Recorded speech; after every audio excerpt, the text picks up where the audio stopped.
वक्रतुंड महाकाय सूर्यकोटि समप्रभ निर्विघ्नं कुरु मे देव सर्वकार्येषु सर्वदा। जय श्री राधे।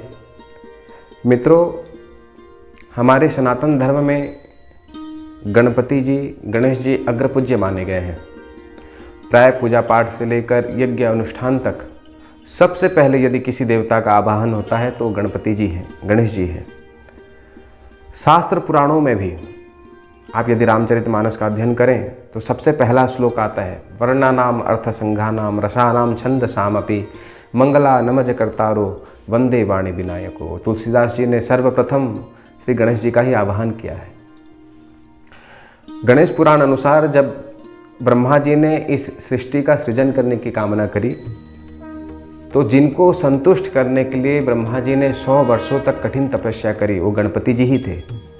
अपने मानस संकल्प से ब्रह्मा जी ने 2 कन्याओं को उत्पन्न किया और पत्नी के रूप में भगवान गणेश को प्रदान करी, जिनका नाम था रिद्धि और बुद्धि। इसी प्रकार चाहे देवी देवताओं का पूजन हो, भगवान शंकर का पूजन हो, विष्णु का पूजन हो या फिर माँ दुर्गा का पूजन हो, लेकिन सबसे पहले गणेश जी के सम्मान किए बिना किसी भी देवी देवता अपने सम्मान को स्वीकार नहीं करते। तो ये इतने मुख्य देवता हैं हमारे सनातन धर्म में। तो क्या है गणेश पूजा का महत्व, किस लिए गणेश पूजा करना चाहिए और क्या है इस गणेश चतुर्थी का महत्व, आइए आज हम समझने का प्रयत्न करेंगे।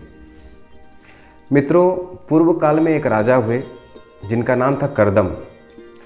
ये इतने प्रतापी थे कि समुद्र पर्यंत इनका शासन था। पूरे विश्व पर ना ऐश्वर्य की कमी थी, ना समृद्धि की कमी थी, ना धन धान्य की कोई कमी थी। अदम्य साहस था, सामर्थ्यवान भी थे और इतने गुणवान थे कि इनकी सभा में सारे देवता सदैव उपस्थित रहते थे। तो एक दिन देवयोग से इनके महल पर मुनि भृगु का आगमन हुआ। राजा ने मुनि भृगु का यथोचित सम्मान किया, भोजन आदि व्यवस्था करी और भोजन के बाद राजा मुनि भृगु के पास गए और एक सवाल पूछा, एक प्रश्न पूछा। राजा पूछने लगे कि हे मुनि, ऐसा माना जाता है कि मनुष्य अपने पूर्व जन्म के कर्म के प्रताप से एक भाग्य को लेकर जन्म होता है।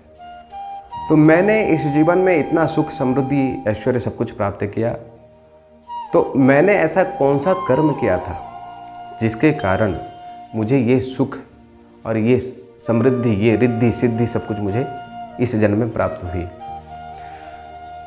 मुनि भृगु कहने लगे, मैं अपने योग बल से तुम्हें तुम्हारे पूर्व जन्म की कथा कहूँगा, ध्यान से सुनना। तो मुनि भृगु ने राजा को बताया कि हे राजन, तुम अपने पूर्व जन्म में एक दुर्बल क्षत्रिय थे, बहुत मेहनत करते थे, बहुत कर्म करते थे, परिश्रम करते थे, लेकिन तुम्हें तुम्हारे कर्म का फल नहीं मिलता था। बहुत दरिद्रता थी, पत्नी में बहुत विवाद होता था, बच्चों से बहुत झगड़ा होता था, परिवार से बहुत कलह होता था।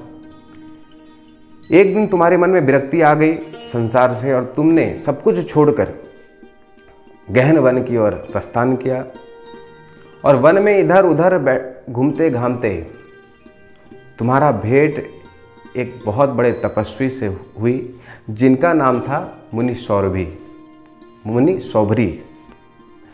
तो मुनि सौभरी अपने अनुयायियों को, अपने चेले चपाटों को उस समय ज्ञान दे रहे थे, उन्हें योग बल का ज्ञान दे रहे थे। उसे देखकर तुमने वहीं दंड की भांति मुनि के चरणों में गिरकर प्रणाम किया और अपनी असुविधाएं मुनि से कहने लगे कि हे मुनि, मेरे जीवन में इतनी दरिद्रता है, इतना कलह है, ये सब क्यों है और इससे मैं किस प्रकार से मुक्ति पा सकता हूँ, कैसे ये दरिद्रता, ये कलह, ये अशांति मेरे जीवन से जाएगी। तब मुनि सौभरी ने तुम्हें उपदेश दिया कि इससे यदि तुम बचना चाहते हो तो तुम्हें गणपति जी का पूजन करना चाहिए और श्री गणेश चतुर्थी के दिन इस पूजन को करना चाहिए। मुनि की बात को मानकर उस दुर्बल क्षत्रिय ने वहीं पर मुनि के आश्रम में ही गणेश चतुर्थी का व्रत बहुत सुंदर भाव से भक्तिपूत होकर भगवान श्री गणेश जी का पूजन किया। देखिए, गणेश चतुर्थी का व्रत गणेश पुराण के अनुसार श्रावण शुक्ल पक्ष चतुर्थी से भाद्रव शुक्ल पक्ष चतुर्थी तक 1 माह का व्रत होता है। लेकिन हम सभी भाद्रव शुक्ल पक्ष चतुर्थी को भगवान श्री गणेश जी का पूजन करते हैं। तो मुनि सौरभी के वचनों का पालन कर ये दुर्बल क्षत्रिय ने बहुत सुंदर भाव से भगवान श्री गणेश जी की पूजा अर्चना करी। भगवान गणेश तुरंत प्रसन्न हुए और इसका जो टूटा फूटा मकान था ये तुरंत दिव्य महल में परिवर्तन हो गया। दास दासियों की कमी नहीं थी, रिद्धि सिद्धि जाकर बैठ गई, ऐश्वर्य की कमी नहीं थी, धन धान्य से संपूर्ण हो गया। इसकी पत्नी जो फटे पुराने कपड़े पहना करती थी ये भी नए नए दिव्य आभूषणों से सुसज्जित हो गई।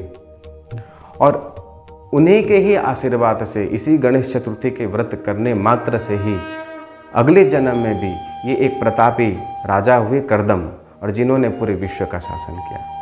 तो भगवान श्री गणेश रिद्धि सिद्धि के दाता हैं, समस्त ऐश्वर्य के दाता हैं, धन धान्य के दाता हैं।